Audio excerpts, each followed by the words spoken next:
Abra sua Bíblia comigo, no livro do profeta messiânico Isaías, capítulo 55, apenas o versículo de número 8. Glória a Deus.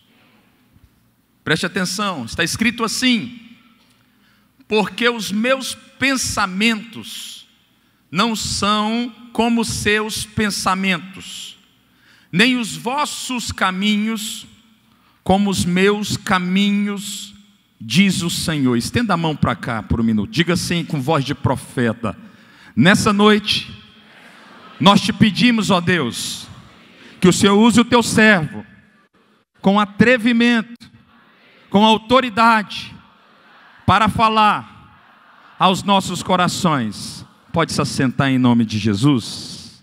Glória a Deus, glória a Deus. Na última sexta-feira eu estava no meu carro, aqui em Goiânia. Eu tenho o costume de falar com Deus enquanto dirijo. Se em algum momento você me encontrar no sinaleiro, certamente você vai estranhar, porque eu estou conversando. Raramente eu não estou fazendo isso enquanto estou dirigindo. E o Espírito de Deus plantou uma mensagem simples ao meu coração, mas com o propósito de trazer destino para a sua vida e para a minha vida. Você crê nisso?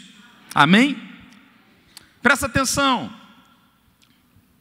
Um dos maiores pontos de interrogação da vida e da caminhada cristã se dá no tentarmos compreender e acessarmos a mente de Deus.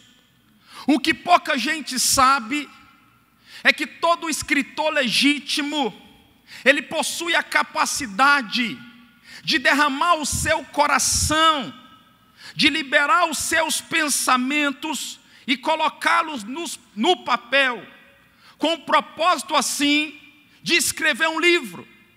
Dessa forma nós entendemos que a Bíblia é a revelação da mente de Cristo. Diga comigo: a Bíblia é, com voz de profeta, a Bíblia é a revelação da mente de Cristo. Mateus capítulo 22, versículo 29 nos diz assim: errais não conhecendo as Escrituras, nem o poder de Deus. A grande maioria de nós temos cometido equívocos na nossa caminhada, temos errado o percurso, porque não temos o conhecimento da mente de Deus. E é isso que o Espírito Santo nesses dias quer fazer comigo enquanto igreja do Senhor e com você enquanto igreja do Senhor. Disponibilizar o acesso da sua mente, dos seus pensamentos, para que você cumpra o propósito pelo qual Ele te chamou. Diga comigo amém. Amém. O livro de Gênesis, no capítulo 1, no versículo 16, nos traz uma simples revelação, mas poderosa. Diz a Bíblia que na criação, Deus então estabelece ou cria o sol e a lua. E isso acontece no quarto dia. A Bíblia diz que tanto o sol quanto a lua foram criados com o propósito de governar o dia e de governar a noite. Mas a palavra de Deus nos diz, no próprio Gênesis, no capítulo 1, no versículo 3, que Deus disse: haja luz e houve luz. A luz não veio por causa do sol, mas ela se manifestou por causa da palavra de Deus que fora liberada. Nesses dias, o que o Espírito Santo quer fazer comigo como noiva, enquanto noiva do Senhor, e com você, é trazer luz sobre a minha mente, luz sobre a sua mente, para que você compreenda os pensamentos de Deus e pare de andar por caminhos que você nunca deveria ter andado. Diga comigo, glória a Deus. O texto de Isaías capítulo 55, no versículo 8, ele nos fala que os pensamentos que eu tenho estão desalinhados com os pensamentos de Deus. Preste atenção: eis que os meus pensamentos não são como os seus pensamentos.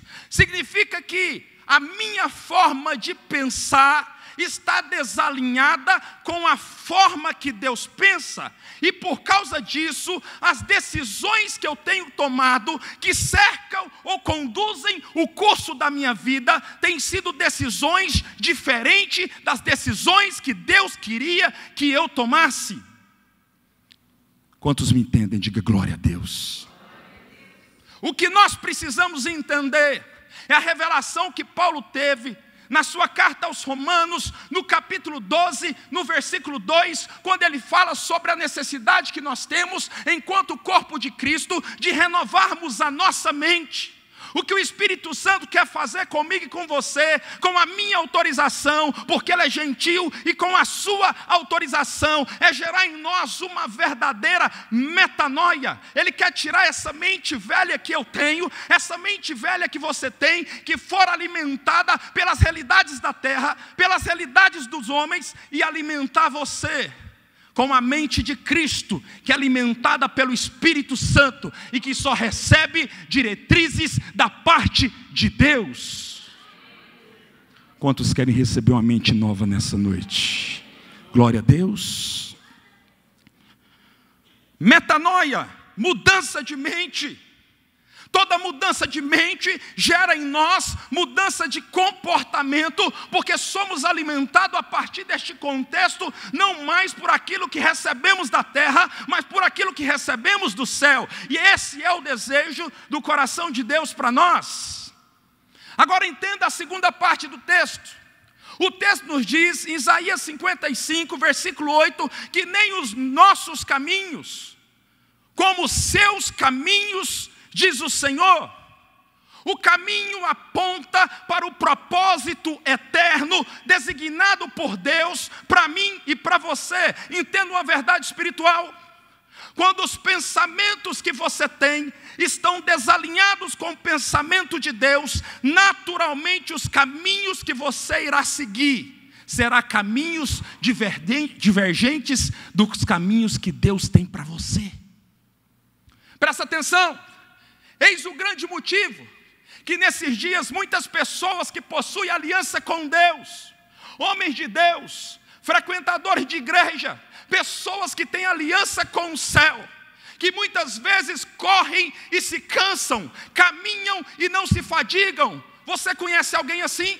Pessoas que têm aliança com Deus, mas estão correndo e se cansando, caminhando e se fadigando. A Bíblia diz, através do profeta Isaías, em Isaías capítulo 40, sobe com asas como águia, correm e não se cansam, caminham e não se fadigam. Todas as vezes que você se distancia do propósito pelo qual Deus desenhou para você, a palavra de Deus não cumpre fora do ambiente. E muitas vezes você fala, por que a Bíblia não cumpre na minha vida? Porque você está andando fora do propósito que Deus te chamou para viver. É interessante nesses dias, que muita gente vai pelo movimento, muita gente vai pelo vento que está soprando. Imagina uma realidade, é um exemplo, sentido figurado.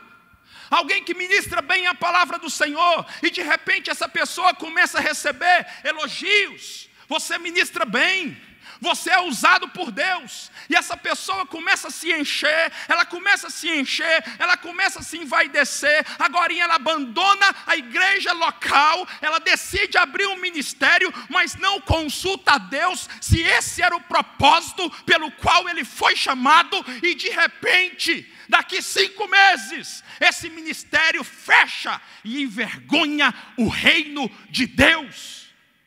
O grande desafio da fé cristã é alinharmos os nossos pensamentos com os pensamentos de Deus, para que não movamos um passo sequer sem que Ele nos dirija, porque dessa forma nós não ficaremos arrodeando a terra. Quantos me entendem, diga glória a Deus.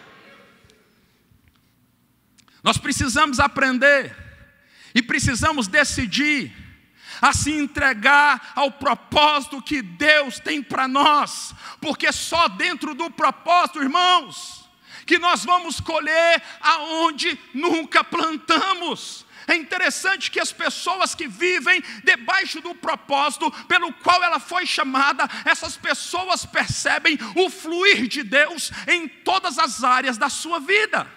De repente você olha para alguém patinando de um lado para o outro, sem saber o que está acontecendo. Pessoas que não escutam a voz do Espírito Santo e querem fazer tudo o que fazem da sua forma, do seu jeito. E com Deus não é assim. Ele quer participar de tudo. Ele quer participar das minúcias da sua vida. Ele quer participar de todas as tomadas de decisões, sejam elas grandes ou pequenas, porque Ele é um Deus participativo. Diga comigo, glória a Deus. Nós precisamos entender uma verdade. Abra sua Bíblia comigo em Jonas capítulo 1, versículo 1. Está escrito assim: e veio a palavra do Senhor a Jonas, filho de Amitai, dizendo: levanta-te e vai para a grande cidade de Nínive, e clama contra ela, porque a sua malícia subiu até a minha presença. Porém Jonas se levantou e fugiu da presença do Senhor para Tarsis. Presta atenção. A palavra de Deus veio ao coração do profeta Jonas, filho de Amitai, como diz o texto, dizendo: Jonas, a maldade, a malícia dos ninivitas subiu até mim, e eu te constituí profeta, e eu te estabeleci para que você vá até Nínive e estabeleça um decreto sobre aquele povo e sobre aquela cidade. Diz o texto sagrado que Jonas sabia que o propósito pelo qual ele foi chamado era para que ele fizesse aquilo que Deus estava designando a ele. Mas diz a Bíblia que ao invés de ir para Nínive, ele foi para Tarsis. O que nós precisamos aprender antes que estabeleçamos pré-julgamento contra Jonas? Nós precisamos entender que fora a primeira vez que Deus estabelece um profeta israelita para que profetize contra uma nação distante e pagã. Você sabe quem são os ninivitas? De acordo com a história, eram homens maus, eram homens sanguinários. Perceba bem, sabe quais são as práticas mais comuns tomadas pelos ninivitas contra os seus inimigos e adversários? Eles costumavam cortar os pés, cortar as mãos, cortar as pernas. Eles costumavam pegar água fervendo e lançar sobre os seus adversários e esperar que os mesmos morressem de dor. Agora imagine você é homem de Deus e recebe uma palavra da parte de Deus dizendo: vai para Nínive. Esse homem teve medo, porque ele sabia quem era aquele povo, mas ele não entendeu uma verdade espiritual que eu preciso entender e que você precisa entender. Nínive representa um lugar de dor. Nínive representa um lugar de desespero. Nínive representa um lugar de morte. Nínive representa um lugar de solidão. Nínive representa um lugar escuro. Mas Jonas não teve a revelação que o Espírito Santo quer dar para mim e para você nessa noite, que nós precisamos entender que é melhor estar em Nínive com a presença de Deus do que estar em Tarsis, que representa um lugar de refúgio e um lugar de paz com a ausência de Deus. O que muitos de nós temos feito nesses dias é escolhermos a nossa própria rota, porque acreditamos que os lugares que nós escolhemos é superiores e melhores aos lugares que Deus tem escolhido para nós. O que esse profeta fez foi escolher aos seus olhos o lugar seguro, o lugar que ele entendia que era melhor para ele.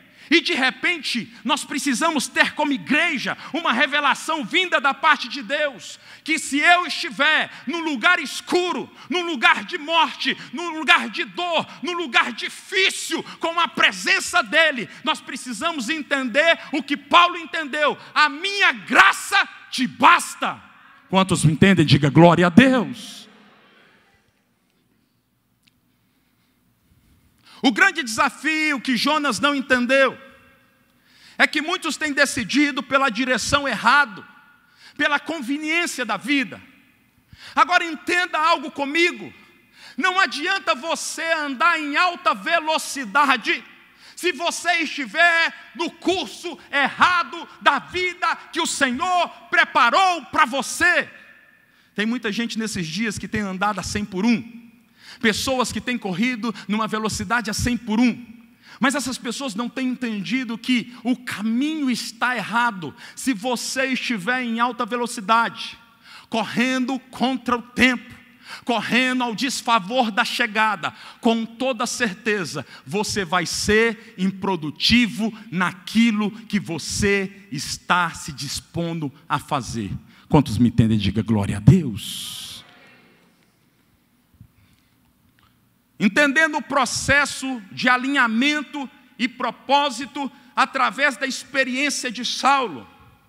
Atos capítulo 9, versículo 1 diz assim: Saulo, respirando ainda ameaças e mortes contra os discípulos do Senhor, dirigiu-se ao sumo sacerdote e pediu-lhes cartas para Damasco, para as sinagogas, a fim de que se encontrassem alguns destes caminhos, quer homens, quer mulheres, se conduzisse presos a Jerusalém. Vamos entender quem foi esse tal de Saulo. Ele era um judeu puro sangue, que cresceu em Tarso, ensinado aos pés de Gamaliel, um homem extraordinariamente reconhecido, um rabino reconhecido na sua época, talvez o mais famoso. Paulo foi ensinado e adestrado por esse homem, um homem que possuía dupla cidadania, cidadania judaica e cidadania romana, por isso que ele tinha dois nomes, Saulo e Paulo. Agora entenda algo, desde muito jovem, Paulo acreditava que o propósito da sua existência era apenas um. Ele acreditava que ele foi constituído por Deus para combater o cristianismo até destruí-lo, por considerar esta religião uma traição ao judaísmo. Ele perseguia os seguidores de Cristo porque eles tinham abandonado a lei mosaica. Entenda algo. Lá na frente, quando Paulo foi alcançado pela graça de Deus, ele tem então uma revelação e ele reconhece quem ele foi. Está escrito em Atos capítulo 26, versículo 9, ele diz o seguinte: temos o seguinte registro: eu também estava convencido de que deveria fazer todo o possível para me opor ao nome de Jesus o Nazareno. E foi exatamente isso que eu, Paulo, fiz em Jerusalém. Com autorização dos chefes dos sacerdotes, lancei muitos santos na prisão. E quando eles eram condenados à morte, eu, Paulo, dava o meu voto contra eles. Muitas vezes ia de sinagoga para sinagoga, a fim de castigá-los, e tentava forçá-los a negar o nome de Jesus, blasfemando. Em minha fúria contra eles, cheguei até aí, em cidades estrangeiras. Entenda algo, Paulo, um homem sanguinário, um homem consumido pela sua maldade, um homem que estava adestrado para perseguir a igreja de Cristo. Esse homem, diz a Bíblia, que quando ele estava no caminho a Damasco, ele tinha como propósito apenas caçar e atacar e maltratar os cristãos que reconheciam Cristo como único e suficiente Salvador. O que nós precisamos entender é o que tem acontecido com muitos de nós nesses dias. Os pensamentos de Deus para com Paulo eram um, e os pensamentos de Paulo para com ele era outro. Paulo acreditava que o propósito da sua vida era um, enquanto Deus tinha certeza que o propósito para a vida de Paulo era outro. Entenda algo comigo. De acordo com a Bíblia, Paulo, ele era um homem que ele foi constituído e tinha como propósito perseguir os cristãos nas sinagogas e levá-los presos, a fim de açoitá-los e matá-los. Esse era o pensamento de Paulo acerca do seu propósito. Mas diz a Bíblia em Atos capítulo 9, versículo 15, que quando o Senhor olhou para Paulo, o propósito estabelecido de Deus para com Paulo era outro, era torná-lo alguém que pregasse o evangelho do reino para os reis e para os gentios e para os filhos de Israel. Olha para mim.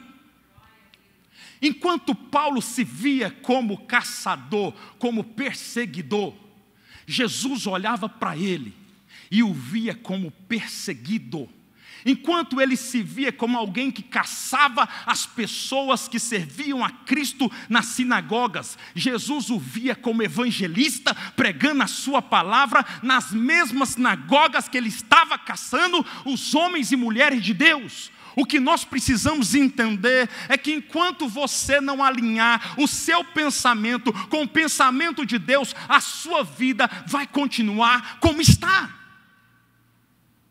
O que nós precisamos entender que é necessário nesses dias ouvirmos a voz suave do Espírito Santo que está suplicando um relacionamento profundo comigo e com você. Se o meu pensamento não estiver alinhado com o pensamento de Deus, eu nunca vou viver o destino que Ele estabeleceu e sonhou para mim, enquanto homem, enquanto mulher, enquanto família. Preste atenção. Eu acredito, pela via da fé, que quando Paulo estava no caminho para Damasco, quando aquela forte luz veio subitamente e o derrubou do cavalo, a Bíblia diz que ele ficou 3 dias sem comer e sem beber, e 3 dias sem a sua visão.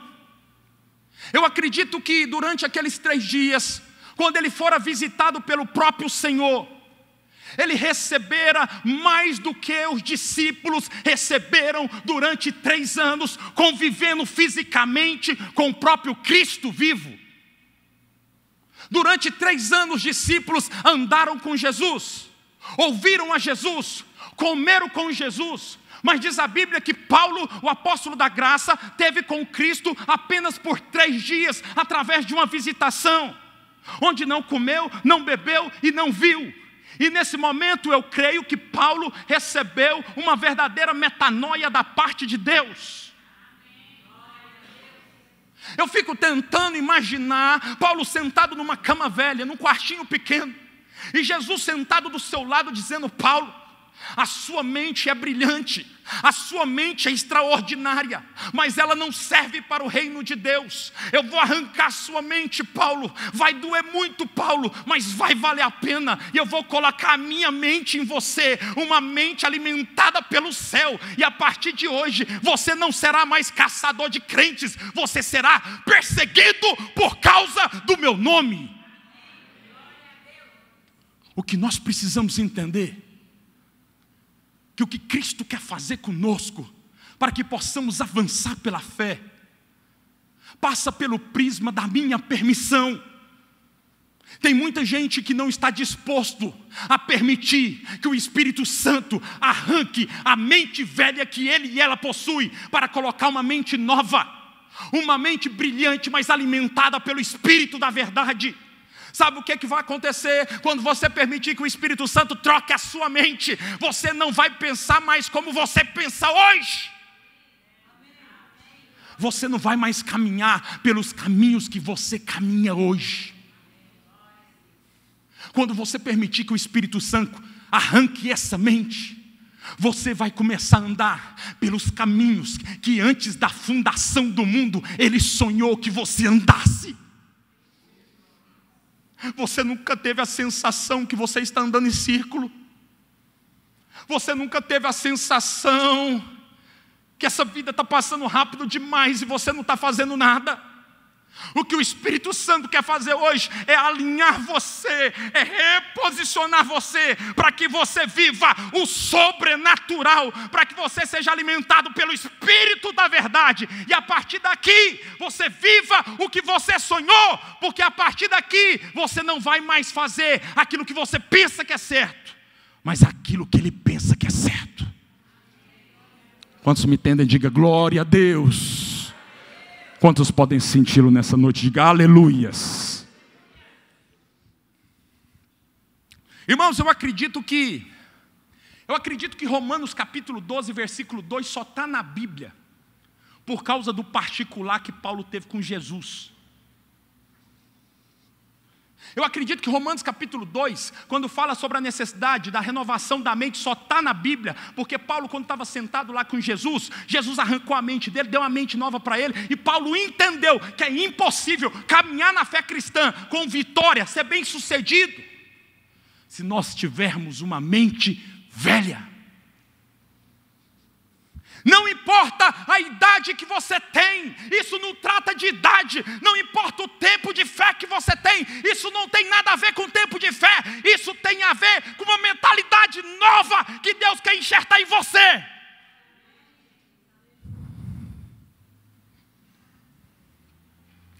Diga comigo, glória a Deus. Abra sua Bíblia em Eclesiastes capítulo 3, versículo 1. Está escrito assim: tudo tem o seu tempo determinado, e há tempo para todo propósito debaixo do céu. Diga para mim, comigo, há tempo para todo propósito debaixo do céu. Presta atenção. José do Egito tinha apenas 17 anos, quando ele teve a revelação do seu propósito. Propósito retrata, aponta o fim e não o meio. Quando Deus revela o propósito dele para mim e para você, não é via de regra, mas normalmente ele aponta para o lugar de chegada, ele aponta para o destino. Quando ele teve a revelação do segundo sonho, aonde ele viu 11 estrelas representando cada um dos seus irmãos, como também o sol e a lua representando seu pai e sua mãe. Quando ele viu que as estrelas se dobravam diante dele, como também o sol e a lua, diz a Bíblia Sagrada que ele entendeu o propósito de vida que Deus tinha para ele. Ele entendeu que Deus tinha um lugar de destaque para ele, um lugar de honra. José entendeu que ele seria um homem poderoso, um homem ilustre na terra. Agora imagina comigo. José tem apenas 17 anos de idade quando ele recebe a revelação do propósito de vida dele. Eu fico imaginando um menino de 17 anos pulando de alegria. Meu Deus, Deus falou que eu vou ser grande, Deus falou que eu vou ser ilustre, Deus falou que as pessoas vão se dobrar diante de mim. E ele se alegrando. De repente ele não consegue se conter e ele divide com seus irmãos e com seus pais. Os seus irmãos já sentiam ódio dele porque ele tinha um relacionamento diferente com o pai, com Israel. E a partir daquele momento diz a Bíblia que os seus irmãos odiaram ele ainda mais. E diz a Bíblia que esse jovem que acabara de receber a revelação acerca do seu propósito existencial diante de Deus, agora está diante dos irmãos. E os irmãos jogaram ele numa caverna. Pensa comigo. Deus te revela o seu propósito de vida hoje. Amanhã você está dentro de uma cisterna, jogado pelos irmãos. E esse jovem agora está dentro de uma cisterna. Como não se bastasse, os seus irmãos entram em acordo, arrancam ele da cisterna e vendem ele para um grupo de homens que comercializavam escravos, os ismaelitas. Eu fico imaginando. Eu tinha o amor do meu pai na minha casa. Ele me tratava de forma especial. Eu recebo a revelação do propósito da minha vida e de repente eu vou parar numa cisterna. Como não se bastasse, agora eu não estou mais numa cisterna, agora eu estou sendo conduzido para o Egito. E diz o texto sagrado que ele foi conduzido para o Egito e chegando lá ele foi comercializado para a casa de Potifar. Agora entenda algo comigo.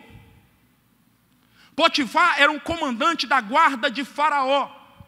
Quando José chega na casa de Potifar, Potifar percebe que há algo diferente naquele garoto. Ele não era mais um garoto, ele tinha por volta de 26 anos de idade. E ele estava administrando as coisas na casa de Potifar de maneira diferente. Potifar então começa a colocar tudo que tem nas mãos de José, porque José era diferente. Tudo que colocava na mão dele prosperava, diz a Bíblia.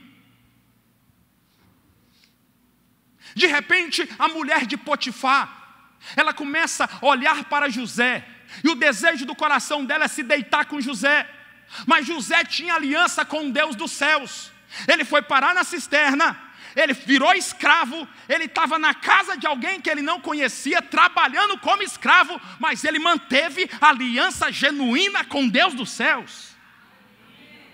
E quando ele estava naquela casa, aquela mulher avançou sobre ele. Diz a Bíblia que ela tentou se deitar com ele, mas ele disse não.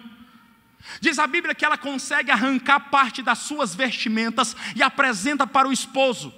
E de repente, esse jovem, agora que tinha acabado de receber o propósito da sua existência, que ele seria grande, que ele seria ilustre, agora ele está preso. Pensa comigo. Deus te promete algo dizendo: eu vou te fazer grande, eu vou te fazer ilustre, eu vou te colocar numa posição que poucos vão chegar. De repente, o processo começa a acontecer com você de maneira alavassadora e você não compreende. E diz o texto sagrado que José então vai parar injustamente na prisão porque ele não fez nada. E quando ele está na prisão, eu fico pensando na mentalidade de José. Ele era um moço, nessa época ele tinha 28 anos de idade. Ele está na prisão, e pior do que estar na prisão, é estar na prisão sem saber quando você vai sair. Porque não tinha uma pena estabelecida. E ele estava preso naquele lugar sem saber como seria o seu amanhã. Pastor, por que Deus revelou o propósito, mas não revelou o processo? Porque certamente, se Deus apontar para você tudo que você vai ter que passar para chegar onde Ele prometeu, certamente você e eu diremos: eu não quero.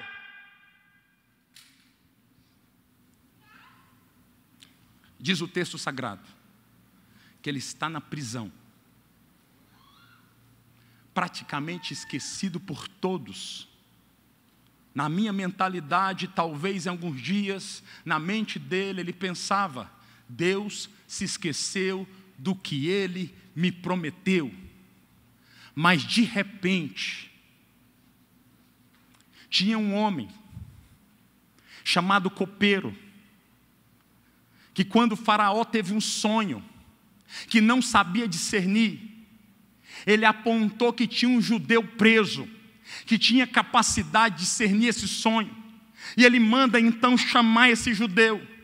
E quando José chega na presença do faraó, diz a Bíblia que José claramente tem uma atitude que a maioria de nós não teríamos. O faraó diz para ele: eu fiquei sabendo que você consegue discernir sonhos. E ele responde: o Deus a quem eu sirvo vos trará a revelação e o discernimento do sonho. Ele reconhece, depois de um processo dolorido, que Deus era o Deus que podia fazer aquilo que ele não podia. E diz o texto sagrado que então ele apresenta para Faraó que teríamos 7 anos de muita produção, de muita bênção, e 7 anos de escassez. De repente esse moço é colocado diante de Faraó, e Faraó recebe uma conexão. Eu fico imaginando Deus no céu, determinando na terra: Faraó, esse moço é quem você precisa para que você produza 100 por 1 e seja abençoado. E Faraó então é ativado. E aquilo que até então estava dando errado, de repente passa a dar certo. Agora olha para mim. Esse moço então é promovido a governador. O processo durou 13 anos, não foi 13 dias, não foi 13 meses, foi 13 anos, um processo dolorido, um processo difícil, mas diz a Bíblia que José era um homem de Deus, e ele permaneceu confiando em Deus, mesmo quando o tempo trabalhava ao seu desfavor. Olha para mim, eu não sei quanto tempo que você tem esperado o cumprimento do propósito pelo qual você foi chamado, mas não duvide da boa mão do Senhor, porque Deus não é homem para mentir, nem filho do homem para se arrepender. Se Ele falou, Ele vai cumprir, porque Ele é Deus. Diga comigo, glória a Deus. Eu fico tentando entender, após José se tornar governador, José sentado num particular, jantando com Faraó, e Faraó então olha para José e pergunta para José: José, mas como pode um moço de apenas 30 anos de idade, um moço tão jovem, ser tão maduro e adestrado para a administração do reino? Eu fico tentando observar José, olhando para Faraó e dizendo para Faraó: Faraó, quem me fez assim foi a cisterna, porque um dia eu fui parar na cisterna, jogado pelos meus irmãos. Faraó, quem me fez assim foi os malitas, porque um dia eles me venderam para a casa de Potifar, e lá na casa de Potifar eu fui levado para a prisão, porque eu não quis me deitar com a esposa de Potifar. Faraó, quem me fez assim foi a prisão, porque eu permaneci 2 anos injustamente na prisão. Faraó, se eu sou quem eu sou, foi porque Deus permitiu que eu passasse por um processo difícil para me amoldar segundo a sua vontade. Não reclame, querido, não reclame, não reclame, não reclame, não reclame, não murmure, não murmure, não murmure. Deus está moldando você para que você seja preparado, para que quando você chegar lá, você não envergonhe o reino de Deus. Diga comigo, glória a Deus.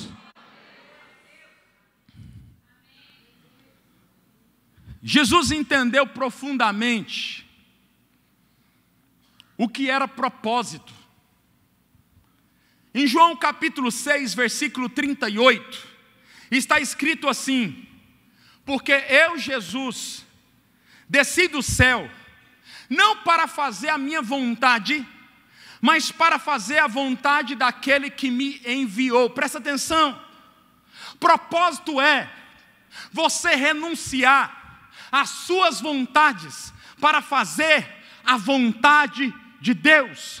O grande desafio da fé cristã, para que eu viva a plenitude que Deus preparou para mim, é eu entender que é necessário renunciar. O problema é que a grande maioria de nós não estamos dispostos a renunciar à nossa vontade. Queremos viver aquilo que entendemos que é bom para nós, mas na verdade eu preciso compreender que aquilo que Ele tem para mim é superior àquilo que eu estou vendo que é bom para mim. Sabe por que eu deixei de brigar com Deus? Eu tinha muito val de jaboque na minha casa, no meu quarto com o Senhor. Até eu entender que no Salmo 139 diz assim, que todos os dias da minha vida e da sua vida foram escritos e visitados por Deus. Como é que eu vou brigar com alguém que já esteve aonde eu não estive? Como é que eu vou desafiar alguém que já esteve lá? Isso chama imaturidade, infantilidade. Nós queremos ter razão com alguém que já visitou os lugares que eu quero ir.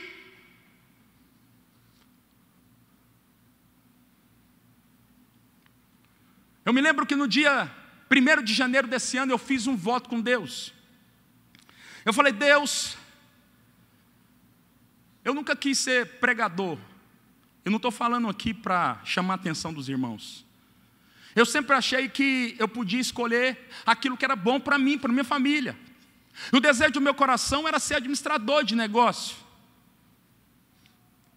E eu fui visitado pelo Espírito Santo no dia 1º de janeiro desse ano, e o Senhor falou para mim: ao meu coração, eu quero governar a sua vida. Eu quero governar você. Eu quero te fazer andar, caminhar numa velocidade de 100 por 1.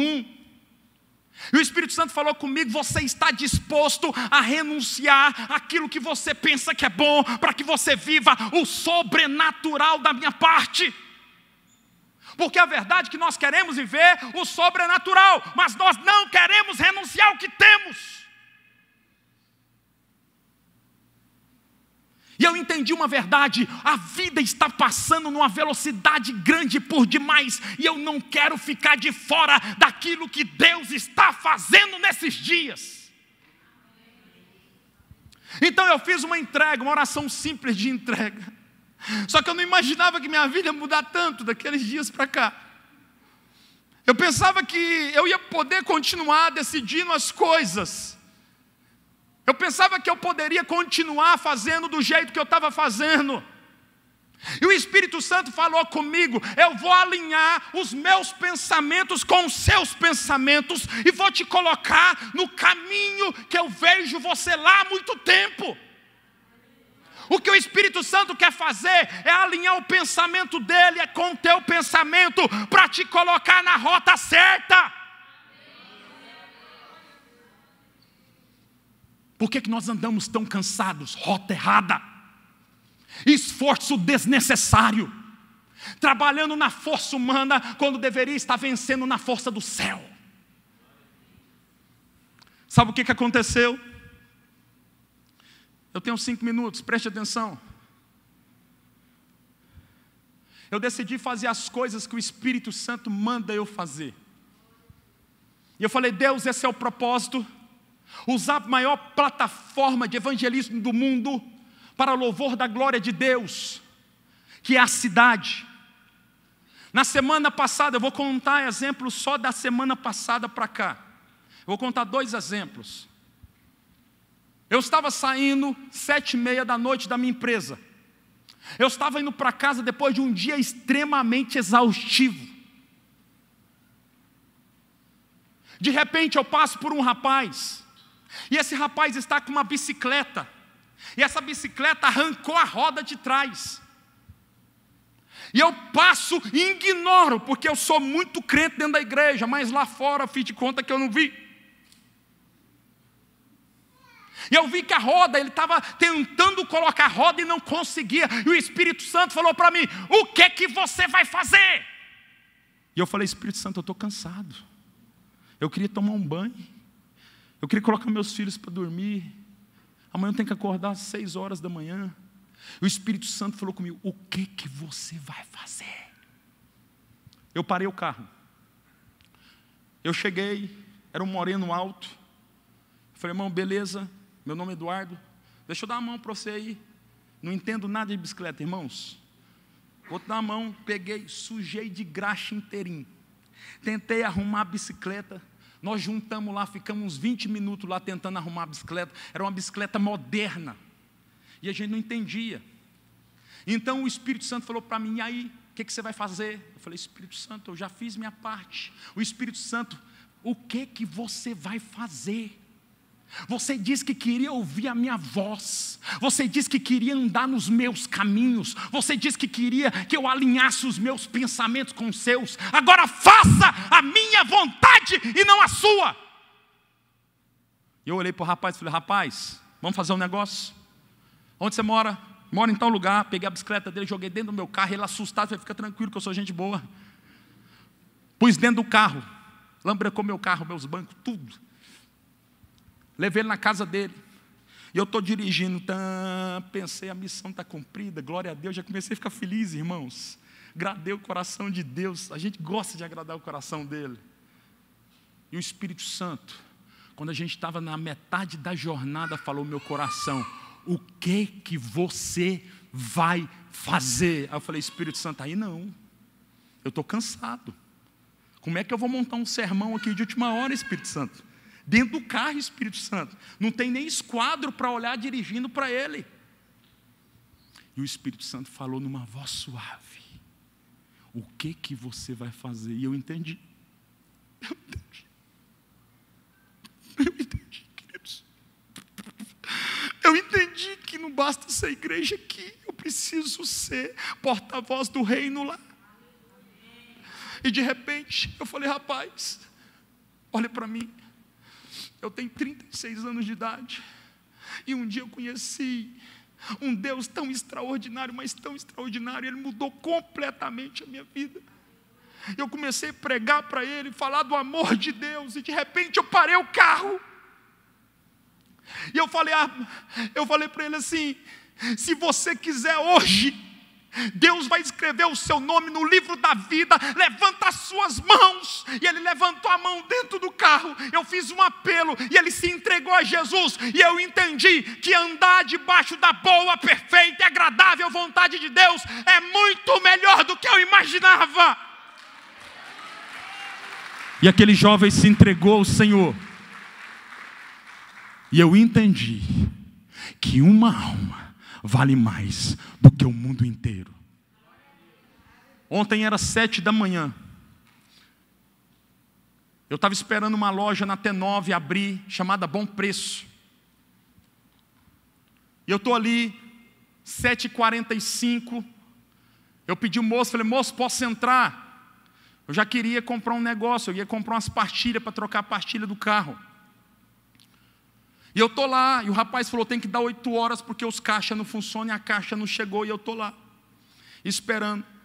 De repente, 8h01, eu estou no caixa, e uma mulher está circulando como cliente dentro da loja, e o Espírito Santo falou no meu coração: olha. E eu falei: Espírito Santo, é apenas uma mulher. E o Espírito Santo falou: olha. E eu fiquei olhando para ela. De repente ele falou pela terceira vez: olha. E eu já entendi, eu tinha que ir lá. Eu cheguei na mulher, eu nunca vi ela na vida, e falei: tudo bem, meu nome é Eduardo. Vai tudo bem com a senhora? Essa mulher disse: não vai tudo bem, meu filho. Meu marido está acometido de câncer. Ele está em casa. E o Espírito Santo falou assim: você não disse que o seu dinheiro é meu? Eu falei: Espírito Santo, eu estou apertado. Espírito Santo, pega o dinheiro da carteira e coloca na mão dela agora. Eu peguei o dinheiro da carteira e coloquei na mão dela. E o Espírito Santo, a loja começou a entrar mais gente. O Espírito Santo falou: e aí, o que você vai fazer? Você vai deixar essa mulher sair daqui sem a cura do marido dela? Eu disse para ela: mulher, eu sirvo a um Deus que é poderoso. O meu Deus é um Deus que cura através de uma simples oração, seja à distância ou seja presencial. E eu quero apenas te fazer uma pergunta: você acredita que se eu orar agora, seu marido vai ser curado quando você chegar em casa? Ela começou a chorar e a gritar dentro da loja, e todo mundo começou a olhar para nós, e ela disse: eu acredito. Eu estendi as minhas mãos e eu comecei a orar por aquela mulher. E eu creio profundamente que o Espírito Santo, governador de todas as coisas, entrou em providência e curou o marido dela. Eu não preciso de prova. E ela disse assim: meu filho, olha para mim. Depois que ela foi empoderada de fé, ela mudou o tom da voz e disse: olha para mim, eu ainda vou te encontrar nessa vida, e vou dizer para você: o meu marido foi curado. Se você quer andar debaixo do propósito eterno de Deus para a sua vida, aprenda a ouvir a voz do Espírito Santo de Deus. Fique de pé no nome de Jesus. João capítulo 4, versículo 34 nos diz assim: a minha comida, ou seja, o meu alimento, é fazer a vontade daquele que me enviou. Que nós possamos ter como objetivo fazer constantemente, diariamente, a vontade do Deus dos céus. Presta atenção, e eu termino aqui. Eu salvei uma frase que o Espírito Santo falou comigo hoje, pela tarde. E eu queria que você guardasse ela no seu coração e pensasse durante o resto dessa semana sobre essa frase. Não espere ser tratado como filho do rei, se você trata o rei como bobo da corte. Decida por viver a vontade de Deus. Feche os seus olhos no nome de Jesus. Pai, nós te damos graça nessa noite.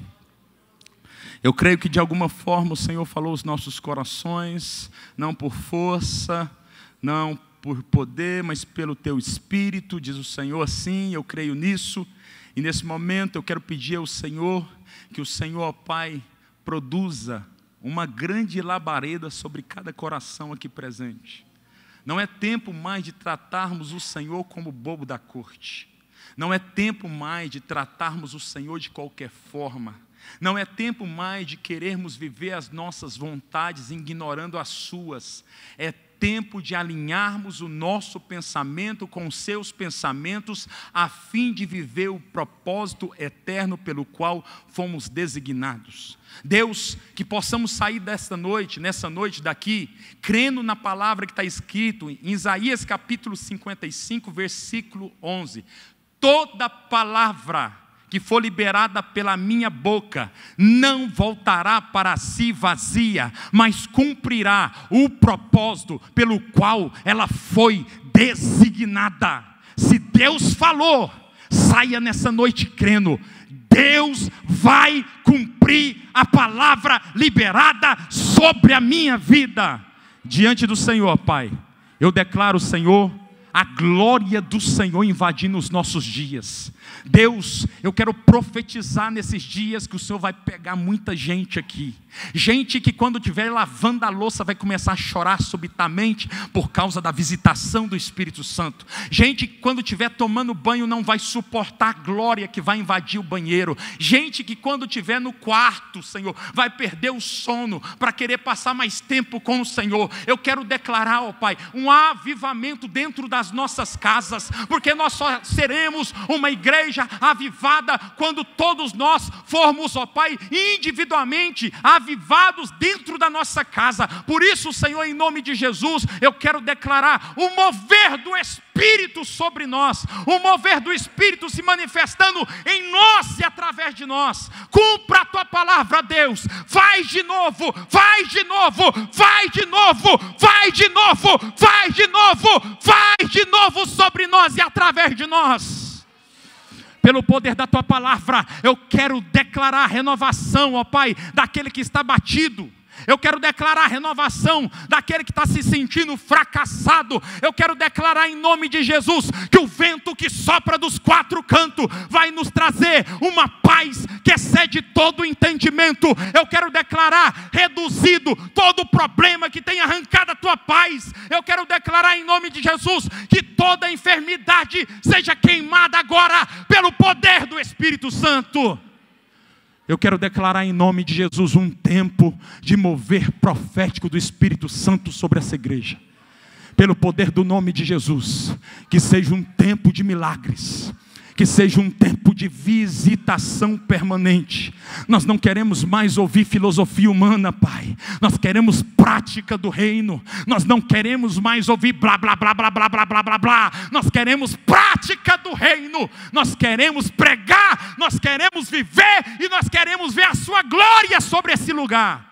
Essa é a oração que fazemos, em nome do Pai, do Filho e do Espírito Santo, te glorificando hoje, te glorificando amanhã e te glorificando em todo o tempo, em todos os momentos, em nome de Jesus. Se você recebe essa palavra, glorifica, exalta, exalta, exalta o nome do Senhor nessa noite. Deus te abençoe em nome de Jesus.